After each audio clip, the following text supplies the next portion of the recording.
Welcome to the Social Developers Network podcast. I'm David Salomon, and today's conversation takes us back to the roots of the SDN through the reflections of Christine Larkin. Christine first met Ned Iceton many years ago, and that meeting left a lasting impression, not just on her, but on the communities and ideas she's been connected to ever since. And today we'll revisit those early days of the SDN and explore the ways its vision still speaks to us today across generations of change makers. This is a conversation about more than just history. It's about the threads that connect us, the questions that remain alive, and the inspiration we find when we look back to move forward. Let's begin. I'd like to acknowledge country in where I was born, in Darwin country, New South Wales,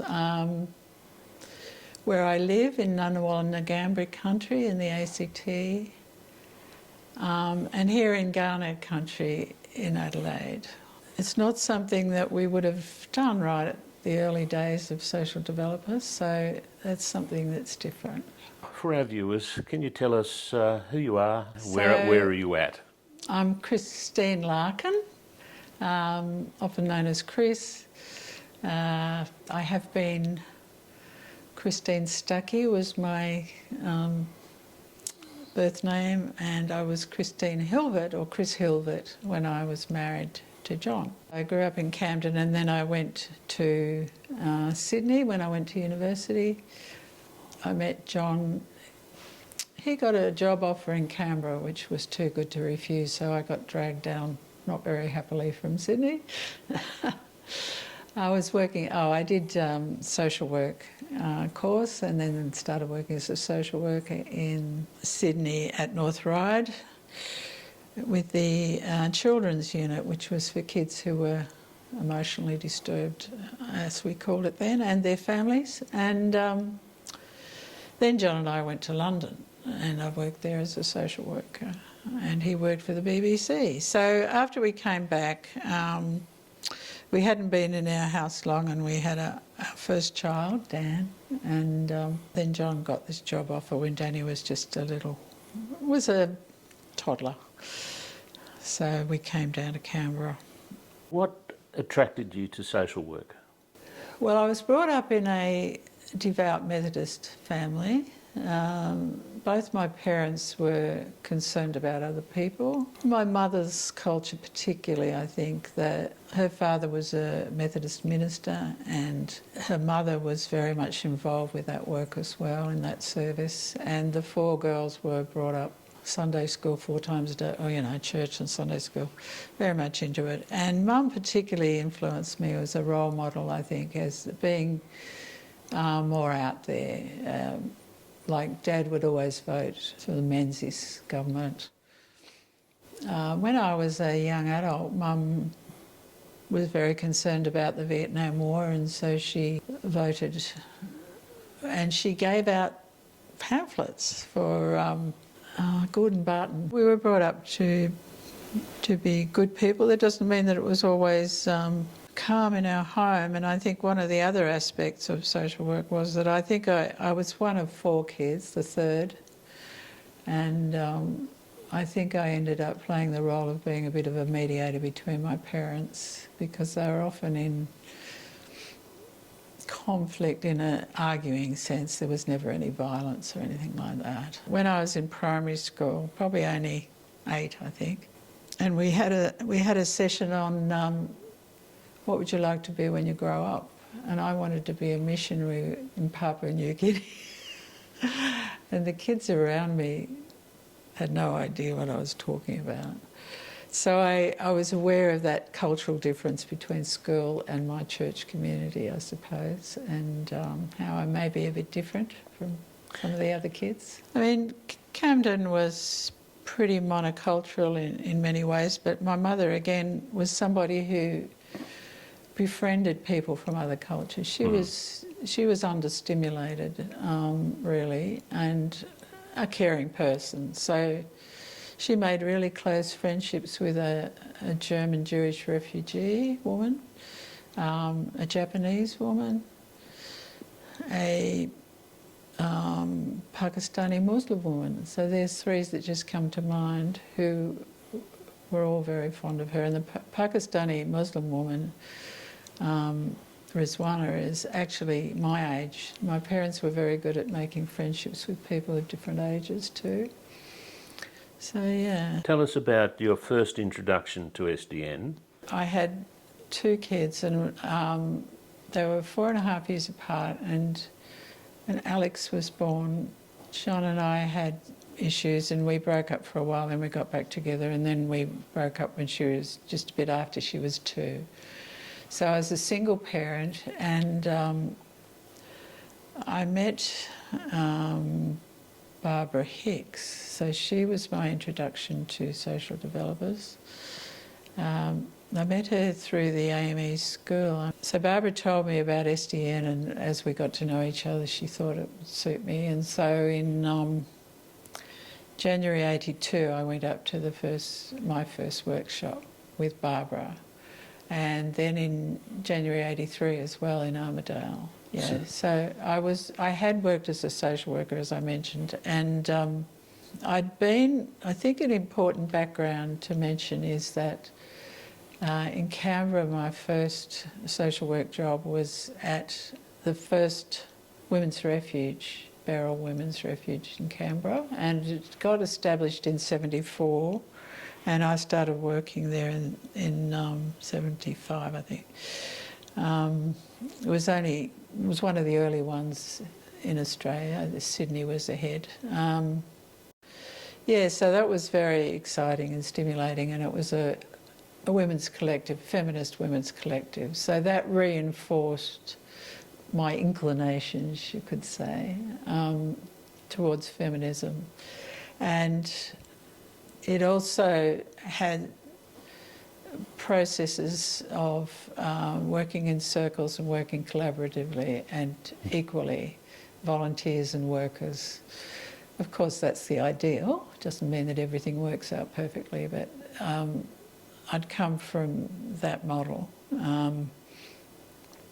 My social work training, I mean, we were, compared with a lot of other professionals, there was a lot of emphasis on equality and social justice, of course. This was after the Whitlam government had been in, if this is the end of the 70s. Whitlam had been in. There'd actually been a shift in public consciousness, really. Yeah. Social work might even have been invented in that time. You know, not social work, but a lot of aspects of it, certainly. Social work had two different kinds of leanings. The culture from Britain in social work was more social welfare, the sort of sociology background, and the influence from America was more the psychology, the individual work, the group programs, the awareness raising. So it was actually quite a good combination of those two things. Social work goes from the small and detailed to the big picture. So in that sense, it was resonant with social developers as well. I'm just interested in your first reactions when you lob in to this first SDN. Well, Barbara knew Ned, so she'd given me a bit of background. She was a friend of his. I can't remember how she met him. I can't remember a lot of detail, but I enjoyed it. I enjoyed it. You know, like I came back the next year and the next year, so 3 years in a row at least, 4 probably. I think a big thing about it was process work, the not so easy to pin down work. This was new to me about the way, not the initial evening where people introduce themselves, but the next morning when we did the plan of the week, and people sometimes hadn't come prepared for that at all. It just was sort of what came. Other times people might have been prepared. So we worked out a program with several sessions a day and some breaks and things like that. And that was new for me, and I really took to that. I thought that was good, yeah. Do you remember Ned in that situation? Was he a prominent character? Oh yes, he was. He was a somewhat charismatic person. So it had been Ned and John. We were very aware of the background at that time. Ned and John had met in 75, I believe, and got into, this is John Russell, had got into conversation and realised that they were rather excited about this and wanted to push it forward. And I don't know if they wanted to make a movement or if they just wanted to run workshops or what, but John was a social worker and he was working, I think, at the Aboriginal Legal Service in Sydney, in Redfern.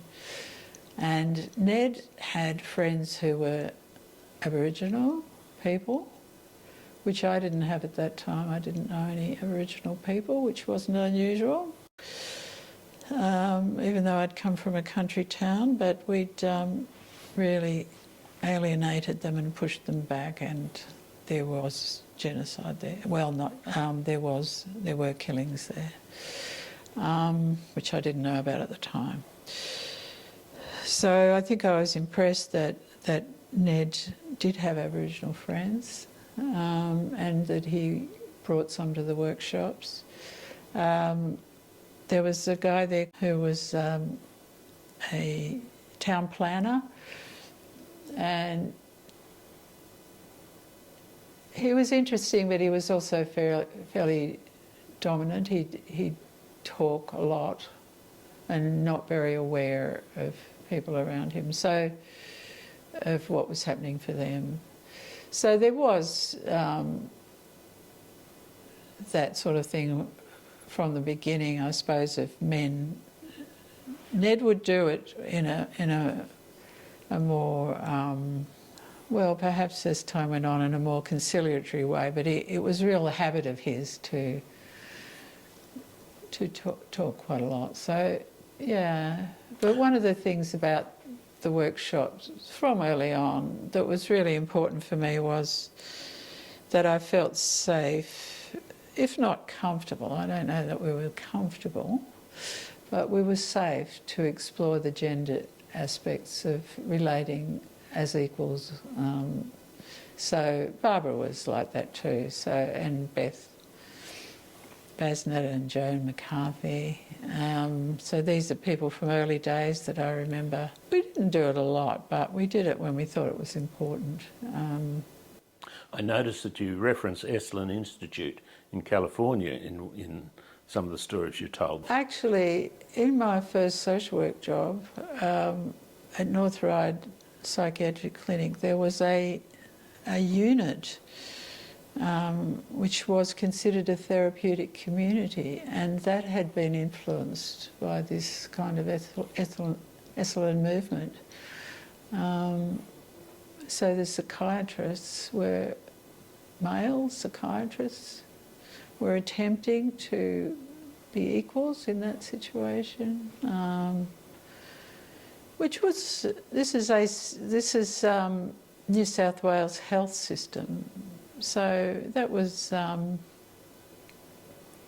quite tricky, you know, a hierarchical organisation. Maybe not the most hierarchical, but, you know, any bureaucracy is hierarchical.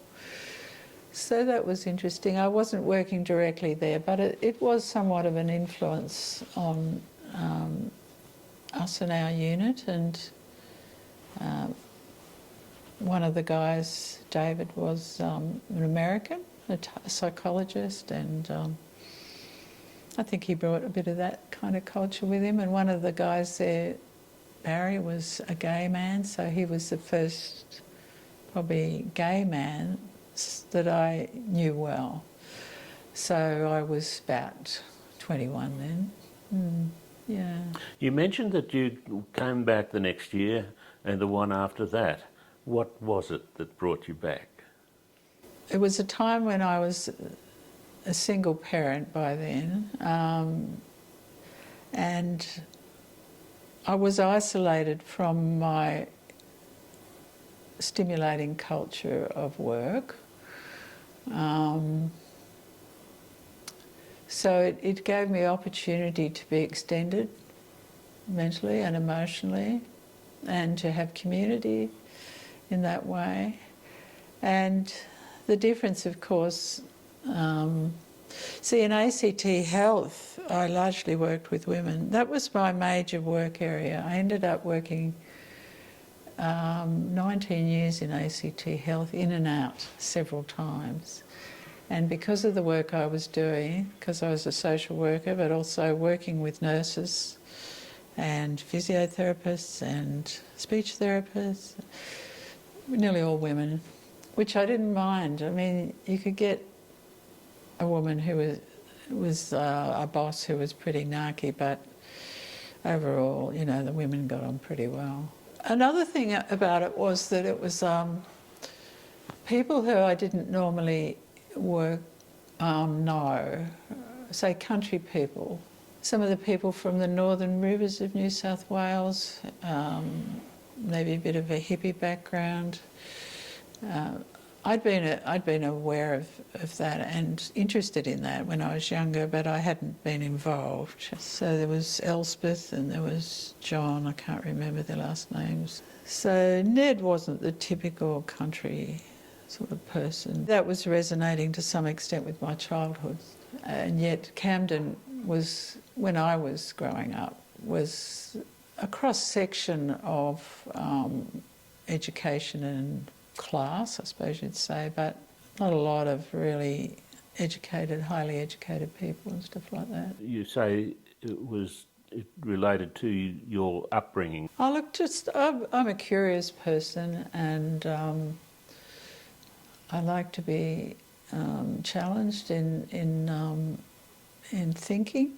And so one of the things that they were doing from pretty early on was what was called the Social Developers Manifesto.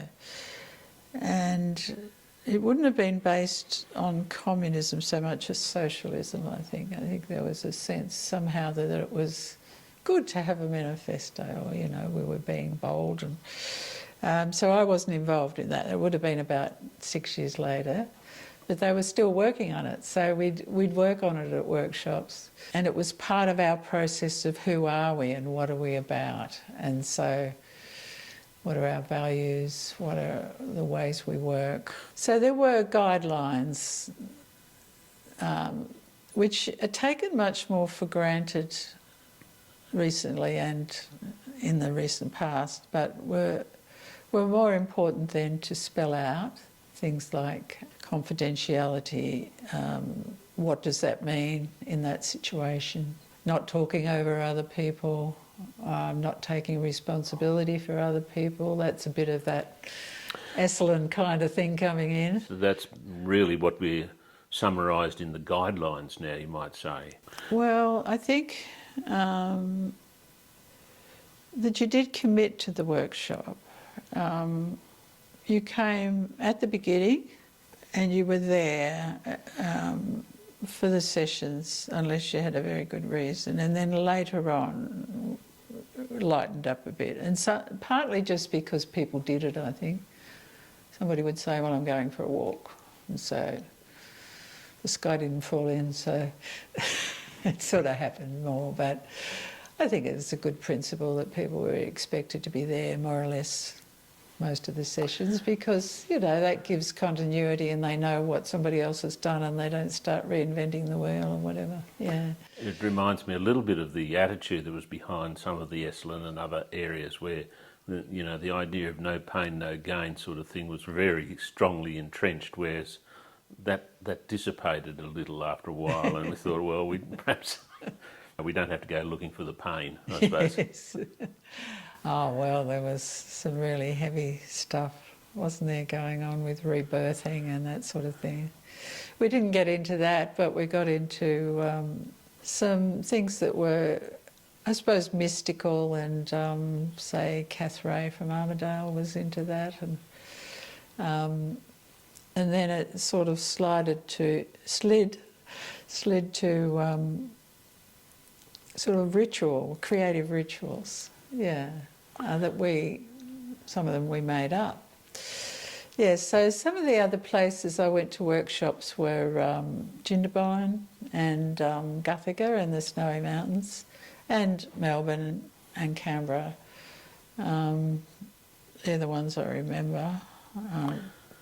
And it was always January at that time that the annual workshop was run. In Melbourne, one year, it was just horribly hot. It was about 44 one day.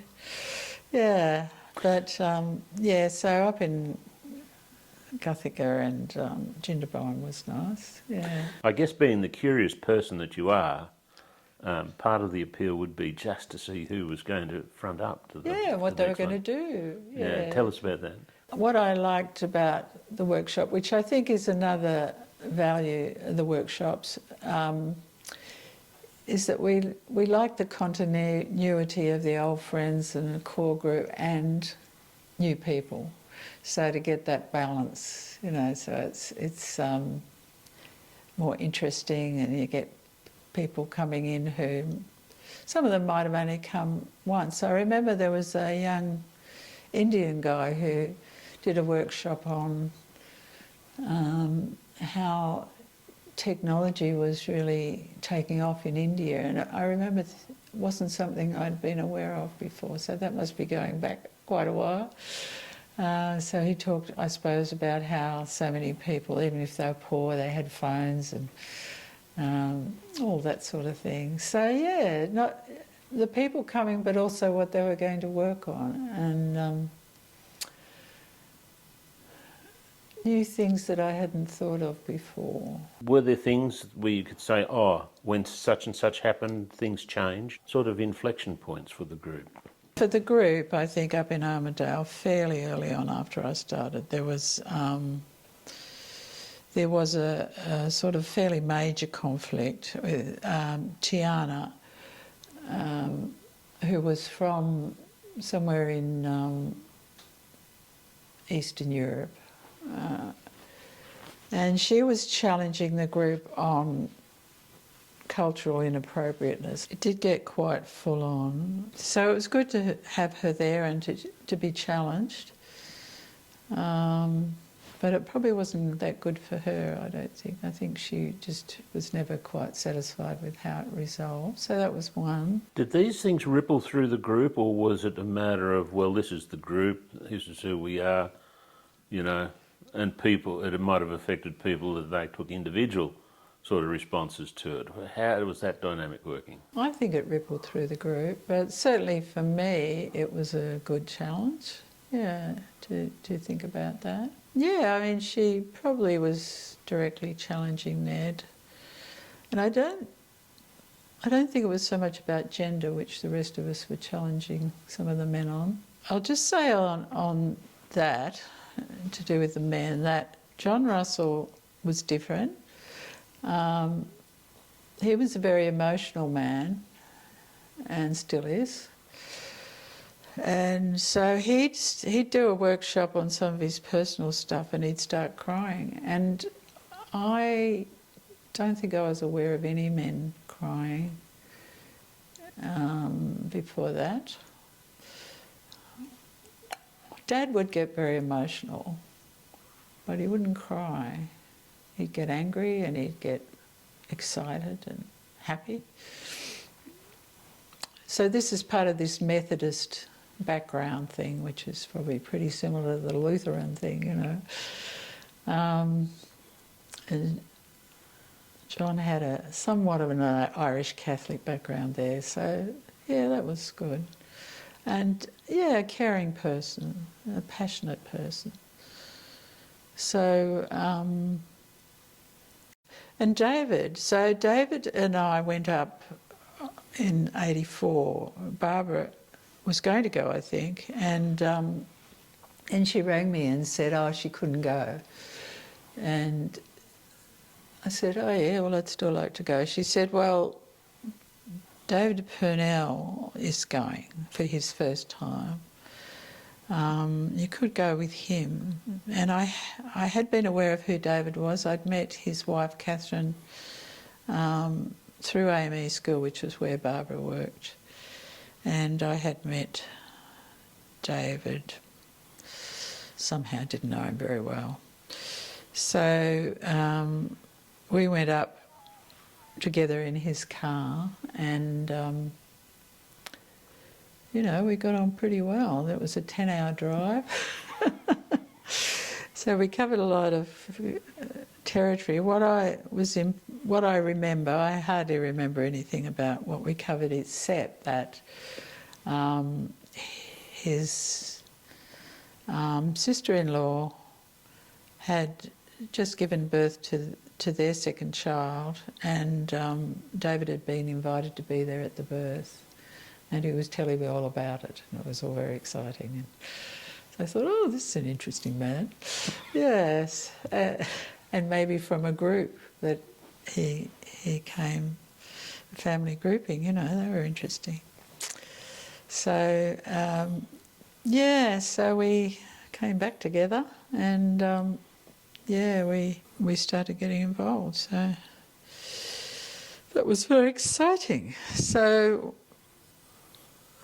social developers for us is very significant because that's our origin story for our relationship. I met my soulmate at social developers. That's not bad, is it? Yeah, so we've been together about 40 years now. Did SDN workshops become a thing for you together then? Sometimes after a while he started going and I wasn't going, and it was mainly to do with the fact that I was working full-time as a social worker, and if I took some time off in January I wanted to be with my kids, you know. But there was one time when I did talk about in the book where we did take my kids. This was fairly early on in our relationship, possibly 86, something like that. And it worked out well because another couple from Adelaide took their two, and they were roughly the same age. And they got on well, and they were just old enough. The two little girls were just old enough for us to have them nearby, but not supervise them, you know. And then they did this wonderful session where they pretended to be us, and it was gorgeous because it was a surprise. So my son would have been about, maybe he was 12 or 13. So yes, he was born in 73. So maybe it was a bit later than 86. So he and the other boy were the main instigators because the girls were a bit younger, but it was lovely. The girls were in there with it all, and it was good fun. And so one of the things I remember, talking of fun, I think it was at Armidale. Some of them went downtown and they went to an op shop, and Joan McCarthy and Beth is the ones I remember. Might have just been those two. And they came home with all these hats.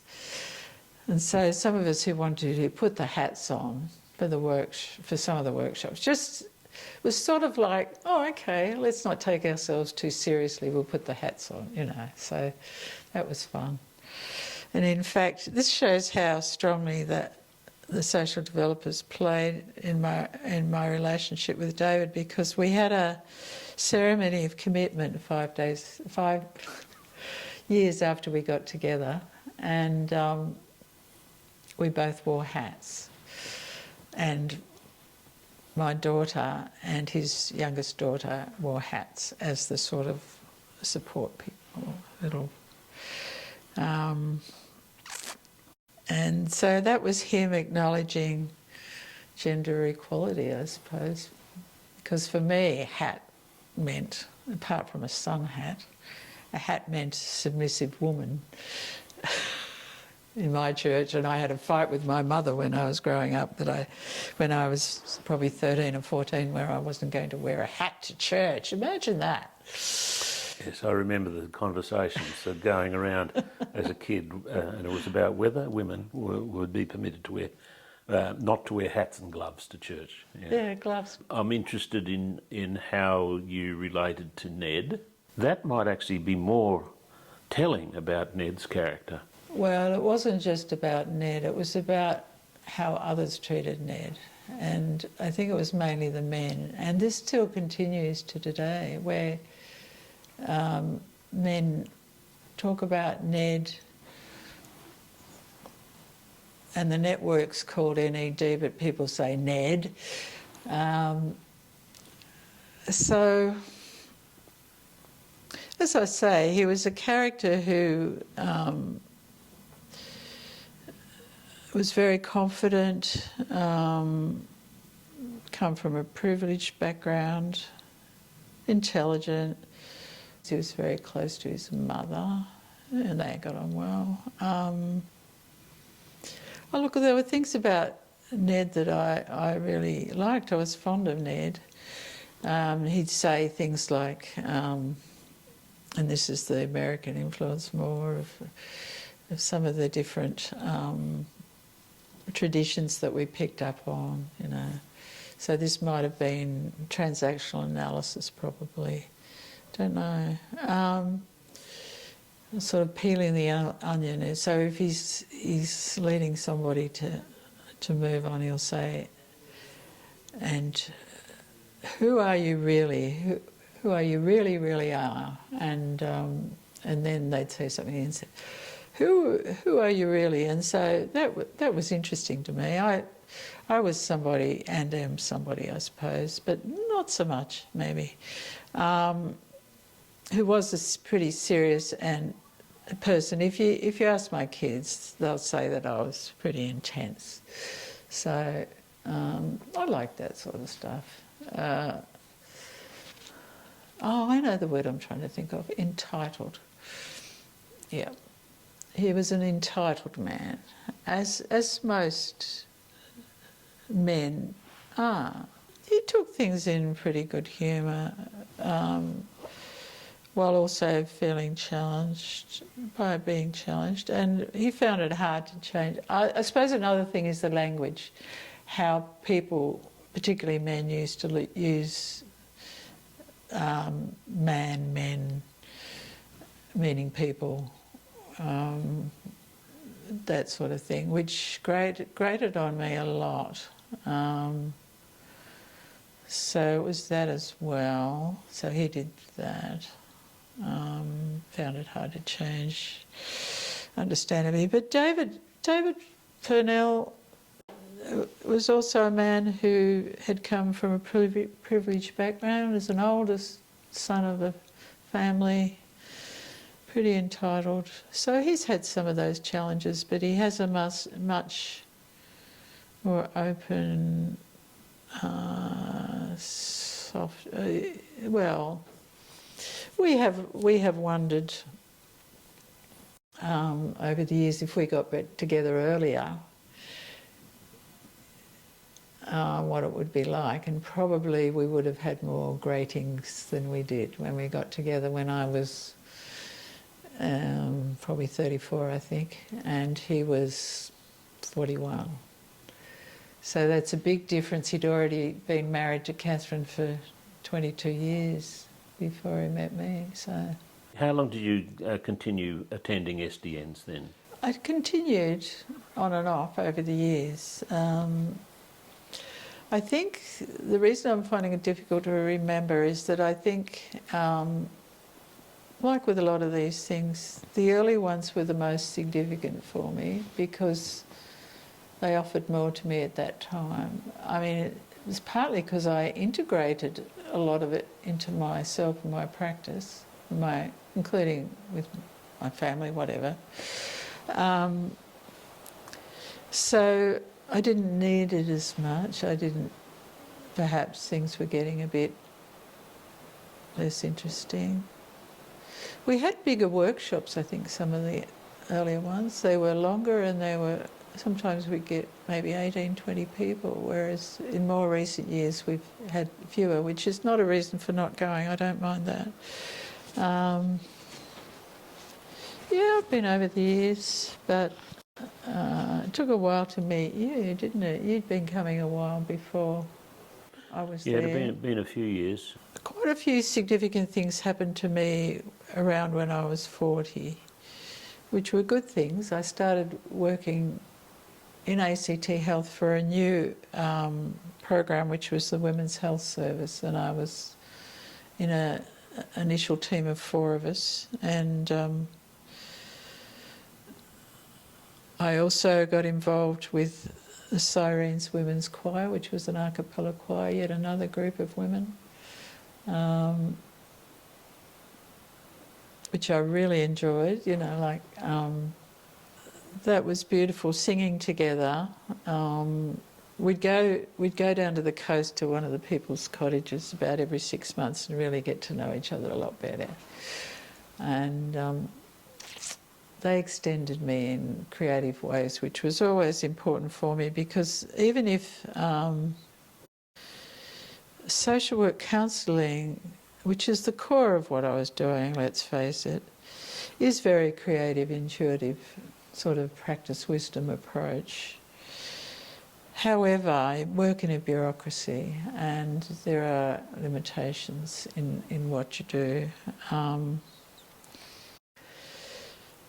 So all of these different, there was a confluence of these different influences: social developers, Quakers, Sirens, Women's Choir, and the Greens, all of them aiming for egalitarianism, social justice. Like the choir, we were a feminist choir. It wasn't strident feminism, it was affirming, uplifting feminism. You know, we'd sing some great songs. Quite a lot of that, say, coming from America. I still wasn't very involved with Aboriginal or First Nations people at that time. Well, one workshop in Guthiga, David Crew brought along a young man, Aboriginal man in his 20s, I'd say, who was lovely, and it was good to get to know him. And I remember a workshop that a session that he ran, which got me really thinking about where I belonged. And he took it from the focus of where do you want your remains to be? So what do you identify as your country? And so that was really interesting for me. I realised I was no longer Camden. I was Canberra. I was Ngunnawal, Macambri. So what was it about the session that this young Aboriginal man ran? He made me think in a way that I hadn't thought before. And I like that. Well, thinking more about connection with country, but yet, for me, it was the opposite of my origin country. It was my adopted country, yeah, in Canberra. And I remember my son saying to me in more recent years as an adult, he said, "Mum, I know you felt dragged down to Canberra by Dad, but it's a good place for you, isn't it?" And I said, "Yeah, you're right, it is a good place for me." It wasn't in the first couple of years, but it became so. Yes, so, and it was friends, it was people, like Jean Lehman, social workers with affinity who identify themselves as more what we used to call radical, but now radical, something very different. But not such conforming social workers, you know, wanting to I think what I haven't talked about, which I'd like to, is the personal as political, that idea which came from feminism and the gay movement and Black Power, those different movements. And, you know, we could explore that. So even though I was a social worker who was careful to keep boundaries because I needed that and because there were good reasons for it, I also wanted to connect in a very authentic way with the people I was working with. And I think groups like social developers, particularly social developers, and some of the workshops, like Jean Houston workshops, and lots of different workshops I went to in the 80s. That was an exciting time. I talked about the Women's Health Service and setting that up, and we were working quite a lot with women who were in family violence situations, and decided to run some groups. And as the only social worker there at that time, I would talk with colleagues in ACT Health in other areas. So one of them was somebody who was working in mental health. She and I, Fiona and I, ran some together. And then somebody in child protection, Gail and I, ran a couple, I think, together. And so these would be a series of, say, 8 sessions once a week with women who were currently or had just left domestic violence situations. And there was another sort of focus of groups where there tended to be younger women who had eating disorders, and the young women with anorexia nervosa did not want to work in groups, but there were women who had bulimia who were much more inclined that way, and we ran 1 or 2 of those. So social developer approaches was all helpful in just being able to be more lateral in thinking about how to run these programs, as well as some of those other inputs from more well-established traditions like Gestalt tradition. I was quite taken by that. The whole thing about the group is much more than the individuals put together, that kind of idea. Yeah, so it did influence my work quite a lot. Yeah, and just how I was in the world, really. Yeah. I've been very fortunate, haven't I? When I think about that. And, yeah, just being based in Canberra.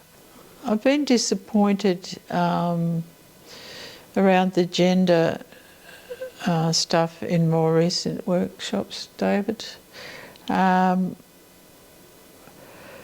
find that some people, and one person in particular, is incredibly threatened by, I think, me and some other women who are just trying to be equal. I don't think that Ned was ever threatened in that same way. I think he had a much stronger sense of himself. I wanted to give those messages across about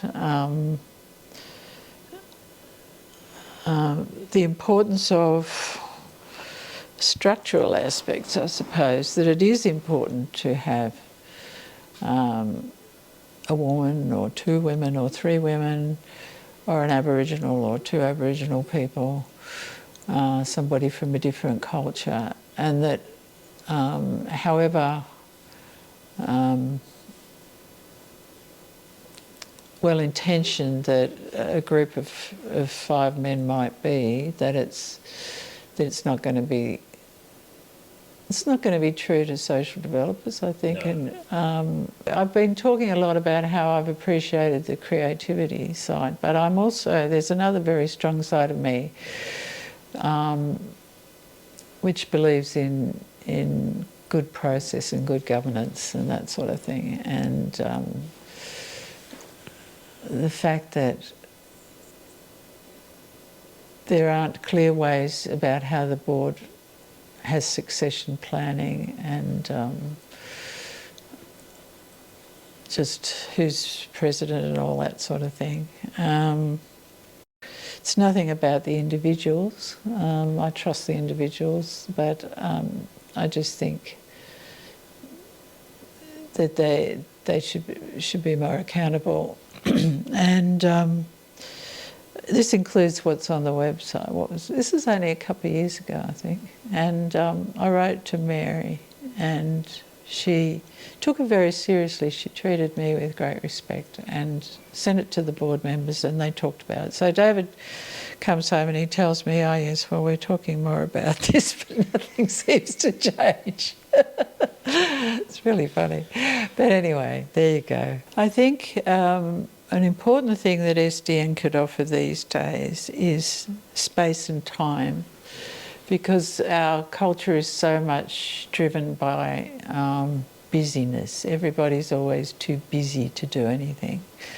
And I think the younger you are, probably the more pressure there is in that way. So I think if younger people could come in and be willing to spend a workshop of 4 or 5 or 6, 7 days with people of all ages and from different cultural backgrounds, in the many senses that means, I think that would be valuable, just to be listened to.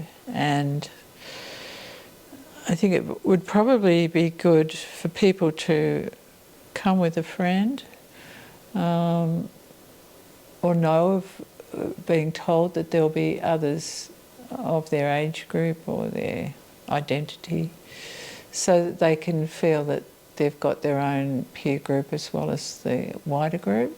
You know, some people come in as a younger person with an older person who's experienced with it. John Russell brought a younger woman along once. Some of those people don't come back again, but maybe that's okay. Maybe they get enough out of it to get some value. So perhaps for the committed core to feel okay if people don't stay that much, but it's still worthwhile. I'm not sure about that. I mean, because the friendships and the relationships are very important, and I do feel that people I've known over the years in SDN, you know, over several workshops, are my friends, you know. Knowing what you know now, going back to your younger self, what would your hopes be for now? Well, I think there's probably more opportunities for these to be explored in other places as well as SDN. That probably doesn't matter that much because there's a lot of people around, and so there's lots of different ways that they can be caught up, perhaps partly coincidentally, and that's fine. I don't feel like John Russell mentioned at Silver Wattle that I think it should be an international organisation. I like the way it's low-key, that people in SDN can just be themselves, explore who they are, what they want to do, where they want to go in their direction in life. Connect that with the bigger picture, but not feel obliged to be part of an organisation that has a particular direction, like a political party. That's different. Even Quakers speak on behalf of the group. Like, we've just had this Quaker workshop in Adelaide, which is why I'm here, and there were statements made from the Quakers including letters to the Prime Minister to do with lots of big hot issues at the moment, AUKUS and Israel-Palestine, and various others that are hot. Well, climate emergency is the other key one that comes to mind. And that's a good role for Quakers to do. But I don't think SDN needs to do that myself. I think it's fine the way it is, to work in small groups. As Quakers believe it's important to do, actually, too, that they can be very empowering for people. Thanks for joining me on this journey into the heart of the Social Developers Network. A huge thank you to Christine Larkin for sharing her reflections and the vision, reminding us of the deeper connections that underpin meaningful change. If this conversation resonated with you, let me know in the comments. I'd love to hear your thoughts. And don't forget to subscribe so you don't miss out the next chapter of these conversations. Until next time, take care and keep weaving these connections.